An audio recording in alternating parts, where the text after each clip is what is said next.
News ಕನ್ನಡಕ್ಕೆ ಸ್ವಾಗತ. ಮೂಡಿಗೆರೆ ವಿಧಾನಸಭಾ ಕ್ಷೇತ್ರದಲ್ಲಿರುವಂತಹ ಬಹಳಷ್ಟು ರಸ್ತೆಗಳು ಗುಂಡಿ ಬಿದ್ದು ಸಂಚಾರಕ್ಕೆ ಯೋಗ್ಯವಿಲ್ಲದಂತಾಗಿದೆ. ಇದರ ವಿರುದ್ಧ ಈಗಾಗಲೇ ಬಹಳಷ್ಟು ಸಂಘಟನೆಗಳು ಮತ್ತು ರಾಜಕೀಯ ಪಕ್ಷಗಳು ಪ್ರತಿಭಟನೆ ಕೂಡ ನಡೆಸಿವೆ. ಆದರೆ ಯಾವುದೇ ಪ್ರತಿಭಟನೆಗೂ ಕೂಡ ಜಗ್ಗದ ಅಧಿಕಾರಿಗಳು ಮತ್ತು ಇಲ್ಲಿಯ ಶಾಸಕರು ಈ ಗುಂಡಿ ಬಿದ್ದಿರುವಂಥ ರಸ್ತೆಯನ್ನು ಸರಿಪಡಿಸುವ ಗೋಜಿಗೆ ಹೋಗ್ತಾ ಇಲ್ಲ. ಅಲ್ಲಲ್ಲಿ ಸ್ವಲ್ಪ ಜಲ್ಲಿ ಕಲ್ಲು ಮಣ್ಣುಗಳನ್ನ ಹಾಕಿಬಿಟ್ಟು ತೇಪೆ ಹಚ್ತಾ ಇದ್ದಾರೆ ಬಿಟ್ಟರೆ ಪರಿಪೂರ್ಣವಾದಂಥ ಒಂದು ರಸ್ತೆಯನ್ನು ನಿರ್ಮಾಣ ಮಾಡಲಿಕ್ಕೆ ಯಾರೂ ಕೂಡ ಗಮನ ಕೊಡ್ತಾ ಇಲ್ಲ.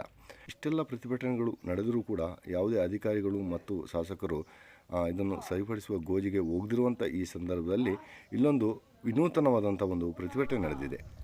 ಮೂಡಿಗೆರೆ ವಿಧಾನಸಭಾ ಕ್ಷೇತ್ರದ ನಿಡುವಾಳೆ ಗ್ರಾಮ ಪಂಚಾಯತಿಯ ಸದಸ್ಯರಾದಂತಹ ನವೀನ್ ಆವಳಿ, ಅದೇ ರೀತಿ ಜಿ ಕನ್ನಡದ ಕಾಮಿಡಿ ಕಿಲಾಡಿಗಳು ಖ್ಯಾತಿಯ ಯಾದವರವರು ಜೊತೆಗೂಡಿ ಯಮರಾಯ ಮತ್ತು ಚಿತ್ರಗುಪ್ತನ ವೇಷ ಧರಿಸಿ ರಸ್ತೆಯಲ್ಲಿಡೀ ಸರ್ವೆ ಮಾಡಿ ಯಾವ್ಯಾವ ಗುಂಡಿಗಳು ಎಷ್ಟೆಷ್ಟು ಅಗಲ ಎಷ್ಟೆಷ್ಟು ಉದ್ದ ಹಾಳ ಬಿದ್ದಿದೆ ಎಂದು ಪರೀಕ್ಷೆ ಮಾಡಿ ವಾಹನ ಸಂಚಾರರಿಗೆ ಹೆಲ್ಮೆಟ್ ಧರಿಸಿ ಪ್ರಯಾಣ ಮಾಡಿ ಅನ್ನುವಂತಹ ಸೂಚನೆಗಳನ್ನು ಕೊಡುತ್ತಾ ಒಂದು ವಿನೂತನವಾದಂಥ ಪ್ರತಿಭಟನೆ ಮಾಡುವ ಮೂಲಕ ಸರ್ಕಾರದ ಕಣ್ಣು ತೆರೆಸುವ ಪ್ರಯತ್ನ ಮಾಡಿದೆ.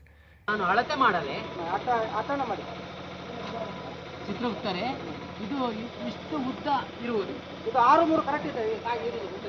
ಹೆಲ್ಮೆಟ್ ಇಲ್ಲಿ ಬಂದು ಸಾಯಲಿ. ಕೆಲವು ಮಾನವ ಹೆಲ್ಮೆಟ್ ಹಾಕು, ಇಂಥ ಗುಂಡಿಗೆಲ್ಲ ಬಿದ್ದು ಸಾಯಬೇಡಿ. ಬಹಳ ಅತಿವೇಗ ಇದ್ದಾನೆ, ನಮ್ಮ ಅಡಿ ಹಾಕುತ್ತಾನೆ. ಬೇಗ ಸ್ವಲ್ಪ ಕಮ್ಮಿ ಮಾಡಬೇಕು. ಸೊಸೈಟಿಯಲ್ಲಿ ಸಂಘದಲ್ಲಿ ಪೂರ ಸಾಲ ಮಾಡಿರುವೇನೆ. ಚಿತ್ರಗುಪ್ತರು ಇಲ್ಲಿ ಸಾಲ ಮಾಡಿದ್ರೆ ಮತ್ತಿಲ್ಲ, ನಾನು ಬಂದು ಒಂದು 15 ದಿವಸ ಆಯ್ತು. ಇಲ್ಲಿ ಊಟ ತಿನ್ನಕ್ಕೆ ಏನು ಇಲ್ಲದೆ ನಾನು ಸಾಲ ಮಾಡಿ ಎಲ್ಲ ಬಜಾಜ್ ಫೈನಾನ್ಸ್ ಎಲ್ಲ ಸಾಲ ಮಾಡಿ ನಮ್ಮ ರಗಳೆ ಆಗಿದ್ದೀನಿ. ಏನು ಹೋಗತ್ತೆ ನನ್ನ ಕರ್ಕೊಂಡು ಬಿಟ್ಟೋಗ್ಬಿಡಿ ದಯವಿಟ್ಟು, ನನಗೆ ಇರಕ್ಕೆ ಆಗ್ತದೆ. ಚಿತ್ರಗುಪ್ತರು ನಿಮ್ದು ಯಾವುದೊಂದು ಒಂದು ಆಯುಧನ ಅಡವಿಡಿ, ಎಲ್ಲ ಆಯುಧ ಅಡವಿಟ್ಟು ಉಂಗ್ರ ಎಲ್ಲ ನೋಡಿ, ಎಲ್ಲ ಏನಿಲ್ಲ, ಬರೀ ಜಸ್ಟ್ 1-2 ಥರ್ಮೋಕೋಲ್ ಉಳಿದವ. ಹಂಗಾದ್ರೆ ಒಂದು ಕೆಲಸ ಮಾಡ್ತೀರಾ, ಗೂಗಲ್ ಪೇ ಮಾಡಿ ಬೇಕಲ್ಲ, ಫೋನ್ ಪೇಲಿ ಏನಿಲ್ಲಲ್ಲ. ಸರಿ, ಇನ್ನೊಂದು ಗದನೆ ಕೊಡಿ, 15 ದಿವಸಕ್ಕೆ ಆಡ್ಬಿಡಿ. 15 ದಿವಸ ಬಂದು ನಾನು ಬಿಡಿಸ್ಕೊಡ್ತೀನಿ. ನಗೋಡೋದಲ್ಲ, ಸೀರಿಯಸ್ ಆಗಿ.